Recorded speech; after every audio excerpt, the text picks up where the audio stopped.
قرض لینے کے بعد جو ٹائم تھا وہ پورا ہو گیا. اب پیسے اس نے نہیں لوٹائے. بڑی کوشش کی اس نے کہ بھائی میری رقم واپس دے دیں, اس نے نہیں دیا. اب وہ یہ کیس لے کر عدالت میں چلا گیا اور جج صاحب سے جا کر اس نے کہا کہ اس نے میرے پیسے دینے اور یہ میری رقم نہیں لوٹا رہا. تو جج صاحب نے کہا کہ تمہارے پاس 30 دن ہیں, ودن 30 days تم نے اس کے پیسے واپس لوٹانے ہیں, ورنہ پھر تمہارے خلاف فیصلہ ہو جائے گا. تو وہ شخص گھر گیا. اب اس نے کیا کیا, اس نے صبح سے لے کر شام تک درود پاک پڑھنا شروع کر دیے. 1 دن 2 دن 3 دن 27 دن ہو گئے. وہ درود پڑھتا رہا اور انتظار کرتا رہا. پیسے تو تھے نہیں, 30ویں دن عدالت میں پیش ہونا تھا. 27 دن گزر گئے, 28ویں رات آ گئی.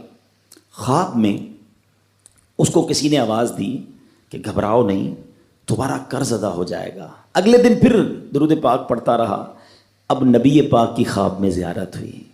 آقا علیہ الصلوۃ والسلام تشریف لائے, فرمائے گھبراؤ نہیں, تمہارا قرض ادا ہو جائے گا. تم علی بن عیسیٰ وزیر کے پاس جاؤ اور اس سے کہو وہ تمہارا قرض ادا کر دے گا. اب جب صبح اٹھا تو بہت خوش کہ نبی پاک کی زیارت مجھے ہو گئی.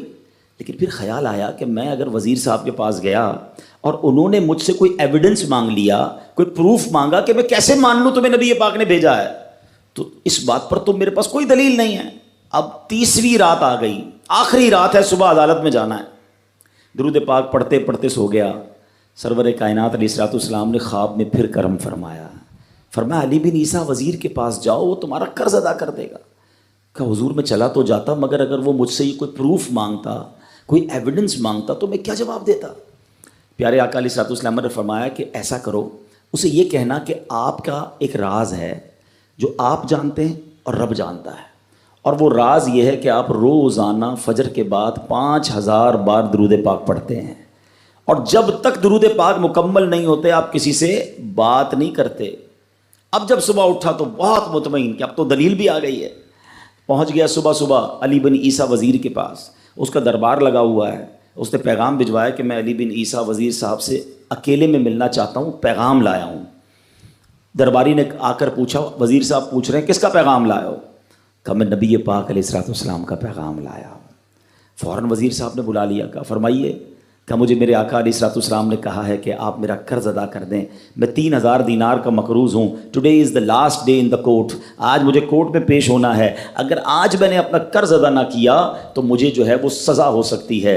علی بن عیسیٰ کہتا ہے میں بالکل آپ کا قرض تو ادا کر سکتا ہوں, مگر مجھے کیسے پتہ چلے, کوئی دلیل ہے, کوئی پروف ہے کہ آپ کو نبی پاک علیہ الصلوۃ والسلام نے بھیجا ہے؟ کہتا ہے ہاں, خالی ہاتھ نہیں آیا, آقا نے دلیل بھی عطا فرمائی ہے. اچھا بتائیے کیا دلیل ہے؟ کا دلیل یہ ہے کہ آپ کا ایک راز ہے جو صرف آپ جانتے ہیں اور آپ کا رب جانتا ہے. 5000 ٹائمز ڈیلی آپ درود پاک پڑھتے ہیں فجر کے بعد, اور جب تک یہ درود پورے نہیں ہوتے آپ کسی سے بات نہیں کرتے. آپ ذرا پہلے تھوڑی دیر کے لیے امیجن کریں کہ جو وزیر 5000 بار روز درود پڑھتا ہوگا وہ عاشق رسول کیسا ہوگا. اس کی تو لاٹری نکل آئی نا, وہ تو خوشی سے جھوم اٹھا, کہتا ہے مرحبا یا رسول اللہ, میرے درود پاک قبول ہو گئے, بہت خوش. اب ابھی بیٹھے ہیں آپ, کمرے میں گیا, واپس آیا اور 3000 نہیں 9000 دینار لے کر آیا. کہتے 3000 تو نبی پاک کا حکم, مرحبا یا رسول اللہ, 3000 اور لیجیے, آپ نے اتنی اچھی خبر مجھے سنائی, اتنا پیارا خواب سنایا, آپ کے قدم میرے گھر تک آئے, اور 3000 مزید لے جائیے, اس سے اپنے بچوں کے لیے کوئی کاروبار شروع کیجیے, اور ایک وعدہ بھی کیجیے, زندگی میں آئندہ جب بھی آپ کو کوئی ضرورت پڑے گی نا, آپ میرے پاس آئیں گے, میں آپ کا بھائی ہوں. اب یہ دیوانہ بڑا خوش ہو کر عدالت پہنچا. اچھا everybody expecting over there, سب یہ سوچ رہے تھے کہ یہ اس نے آج گرفتار ہی ہونا ہے, کیونکہ تھا ہی کچھ نہیں اس کے پاس, پہلے ہی کہہ دیا تھا کہ میں کولیپس ہو گیا ہوں. اب عدالت میں جاتے ہی اس نے 3000 دینار جج صاحب کو دے دیے کہ صاحب اس کا میرا قرضہ ادا کر دیں, میں جو ہے وہ اپنے قرضے سے بری ہونا چاہتا ہوں. جج صاحب ہوتے ہیں, انہوں نے کہا قرضہ تو ادا کر دیں گے, پہلے بتاؤ پیسے لائے کدھر سے ہو؟ تم تو کہتے تھے پیسے نہیں تھے تمہارے پاس, اتنی بڑی رقم کیسے انتظام کی؟ اب بھری عدالت میں گویا اس نے زبان حال سے یہ کہا کہ اتنا دیا سرکار نے مجھ کو, اتنی میری اوقات نہیں, یہ تو کرم ہے ان کا, ورنہ مجھ میں تو ایسی بات نہیں. اب اس نے بھری عدالت میں پورا واقعہ سنایا کہ میں نے تو کچھ نہیں کیا, آقا خواب میں تشریف لائے, میں وزیر صاحب کے پاس گیا, انہوں نے یہ پیسے دیے. سنو اس زمانے کے جج بھی کیسے ہوتے تھے. وہ جج دوران عدالت اپنے کرسی سے اٹھ کر کمرے میں چلا گیا. تھوڑی دیر بعد جج صاحب واپس آئے اور 3000 دینار اس کے ہاتھ میں دیتے ہیں. کیا سارا ثواب علی بن عیسیٰ لے جائے گا؟ میں بھی تو آقا کا امتی ہوں, تمہارا تمہارا قرضہ میں ادا کرتا ہوں. اچھا اب جس نے کیس کیا تھا، سبحان اللہ، کیا ماحول تھا، کیا انداز تھا، کیا دل تھے، وہ بھی تو دیکھ رہا ہے. کہتا ہے میں بھی تو آقا کا امتی ہوں، رکے ذرا، کاغذ قلم دیجئے، بندے کو میں قرضہ ہی معاف کر دیتا ہوں. اچھا قرضہ ہو گیا معاف.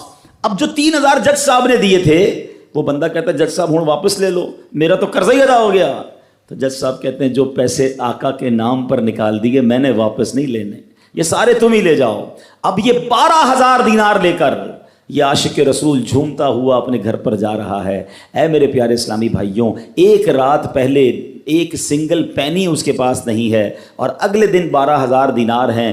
درود پاک وہ وظیفہ ہے جو دل سے پڑھا جائے تو سبحان اللہ یہ مصیبتوں کو ٹالنے والا وظیفہ ہے، یہ پریشانیوں کو دور کرنے والا وظیفہ ہے. اور یہ میں نہیں کہہ رہا، خود سرور کائنات علیہ الصلوۃ والسلام کی حدیث ہے جس کا مضمون ہے کہ جو پریشانیوں میں ہو، جو مصیبتوں میں ہو، اس کو چاہیے کہ مجھ پر درود پڑھے، کہ درود پریشانیوں کو لے جاتا ہے، مصیبتوں کو لے جاتا ہے. ایک شاعر نے کیا خوب لکھا ہے، اور واقعی حق لکھا ہے، ہر درد کی دوا ہے صلی علی محمد، ہر درد کی دوا ہے صلی علی محمد، تعویذ ہر بلا ہے صلی علی محمد. تو ہمیں چاہیے، خاص طور پہ ربیع الاول کا مہینہ ہے، کثرت سے درود پاک پڑھیں.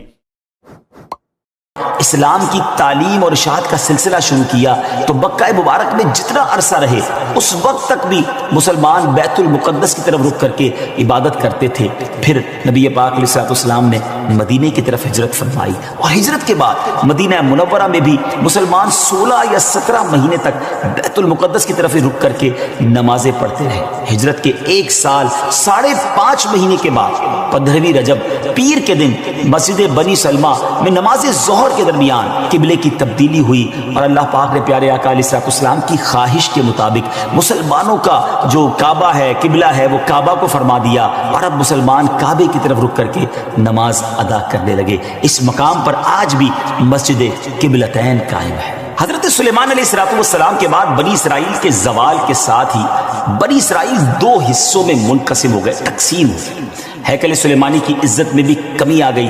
ویسے تو ہیکل سلیمانی پر کئی حملے ہوئے، مگر ایران کے بادشاہ بخت نصر نے جو فلسطین پر حملہ کیا تھا اس میں ہیکل سلیمانی کو مکمل طور پر مسمار کر دیا، اور بڑے پیمانے پر یہودیوں کا قتل عام کیا. تورات جلا دی گئی، اور اس وقت یہودی غلاموں کو دریائے فرات کے کنارے آباد کیا گیا، اور انہوں نے اس بستی کا نام تل ابیب رکھا. اس کے بعد ایران کے پہلے کسرا خسرو نے یہودیوں کو واپس فلسطین جانے کی اجازت دے دی. تب وہ جنوبی فلسطین میں آ کر آباد ہوئے اور ہیکل سلیمانی کی اثر نو تعمیر کی، مگر یہ تعمیر بھی زیادہ عرصے قائم نہ رہ سکی، اور 70 عیسوی میں روم کے بادشاہ توتس نے ایک مرتبہ پھر ہیکل سلیمانی پر حملہ کیا، اسے مسمار کر دیا، اور یہودیوں کو فلسطین کے جنوبی حصے سے بھی نکال دیا. یوں فلسطین مکمل طور پر یہود سے خالی ہو گیا تھا. حضرت عمر فاروق رضی اللہ تعالیٰ عنہ کے عہد خلافت میں جب فلسطین فتح کیا گیا اس وقت وہاں عربی النسل قبائل آباد تھے. اسلامی لشکر کے سپہ سالار سیدنا ابو عبیدہ بن جراح رضی اللہ تعالیٰ عنہ نے فتح یرموک کے بعد اسلامی لشکر کے ساتھ آپ دمشق آ چکے تھے. آپ نے اپنے اصحاب سے مشورہ کیا کہ قیصاریہ روانہ ہو یا بیت المقدس. حضرت سیدنا معاذ بن جبل رضی اللہ تعالیٰ عنہ کے مشورے پر عمل کرتے ہوئے سیدنا فاروق اعظم رضی اللہ تعالیٰ عنہ کی بارگاہ میں ایک مکتوب روانہ کیا گیا، دونوں شہروں میں سے کس شہر کا انتخاب کیا جائے. سیدنا فاروق اعظم رضی اللہ تعالیٰ عنہ نے جلیل القدر صحابہ کرام علیہ رضوان سے جب مشورہ کیا تو